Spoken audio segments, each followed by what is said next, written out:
Hello everyone, good morning. আশা করি তোমরা সবাই ভালো আছো আর আমিও বেশ ভালো আছি। আজকে কিন্তু শ্রাবণের শেষ সোমবার, তাই আমি সকাল সকাল উঠে নিয়ে যে এতগুলো ফুল তুলেছি পুজো দেওয়ার জন্য। তো চলো পুজো দেওয়া শুরু করা যাক। তো প্রথমে আমি ঘরে পুজো দিয়েছি। আমাদের ঘরে একটা ছোট্ট শিবলিঙ্গ রয়েছে, সেখানেই পুজো করেছি আমি মন দিয়ে। পুজো করে নিয়ে তারপরে আমাদের ক্লানে গিয়েছি।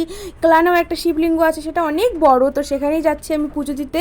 আরেক জায়গায় যাবো পুজো দিতে, তার জন্য একটু তাড়াহুড়ো ছিল, তাই সকাল সকাল উঠে নিয়ে আমি ঘরেও পুজো দিয়ে নিয়েছি, আবার ক্লানেও পুজো দিয়ে নিয়েছি। এরপর পুজো দিয়ে বাড়ি এসে মা সুন্দর একটা লাল পাড় সাদা শাড়ি পরে নিয়ে আমি, বৌদি আর শোভা সবাই মিলে যাচ্ছি পুজো দিতে আমরা। আর এটা হচ্ছে উত্তরকন্ডের সেই মন্দিরটা যেখানে আমি বহুবার পুজো দেওয়ার পরও আমার একবারও মন ভরে না। আমি এখানে বারবার করে ছুটে যাই পুজো দিতে, কারণ এখানটায় আমি পুজো দিয়ে ভীষণ শান্তি পাই। এটা কথা আমি তোমাদের আগেও বলেছি আর এখনো বলছি। আচ্ছা, আজ কিন্তু মন্দিরে ভীষণ ভিড় ছিল। আজকে যেহেতু শ্রাবণের শেষ সোমবার, ভিড় তো হবেই। এত ভিড়, মানে লাইন দিয়ে পুজো দিতে হচ্ছে এমন একটা ব্যাপার।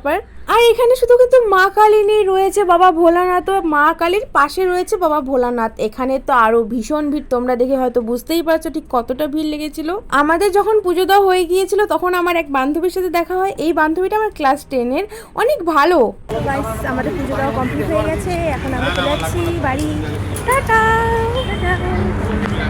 এই আমাদের বৌদি ভাই একদম চুপ থাকে ক্যামেরার সামনে, একদম কথা বলতে পারে না। তো আমাদের পুজো দেওয়া তো শেষ হয়ে গিয়েছে, এখন আমি টোটোর মধ্যে পাগলামি করতে করতে বাড়ি যাই। আচ্ছা, তোমার সাথে আমার আরো অনেক গল্প হবে। আজকের জন্য টাটা, বাই।